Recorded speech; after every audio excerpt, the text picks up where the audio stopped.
नायब वज़ीर आला मल्लू भट्टी विक्रमार्का ने कहा है कि सरकारी इदारों को मुस्तहकम करने की जिम्मेदारी तमाम पर आयद होती है। सिंगारेनी कॉलेरीज कोयले की कानों के मजदूरों के सालाना बोनस चेक्स की तकसीम के मौके पर खिताब करते हुए उन्होंने कहा कि हुकूमत सिंगारेनी कंपनी के मुनाफे में मजदूरों का हिस्सा बढ़ाने पर गौर कर रही है।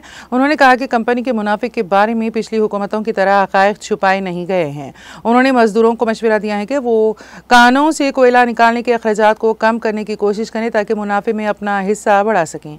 उन्होंने कहा कि बदलते वक्त के साथ साथ टेक्निकी मालूमात को बेहतर बनाना जरूरी है। इस कंपनी ने माली साल 2023-24 के लिए 2,412 करोड़ रुपए का मुनाफा हासिल किया, जिसमें से 33% यानी 796 करोड़ रुपए हुकूमत ने मजदूरों को बोनस के तौर पर देने का ऐलान किया था।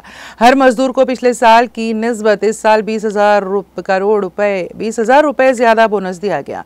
भट्टी विक्रमार्का ने कहा कि दशहरा के त्यौहार से कबल सिंगारेनी कानों के मजदूरों के लिए दावत का एहतमाम किया जाए और मुस्तकबिल के मंसूबे तैयार किए जाएं।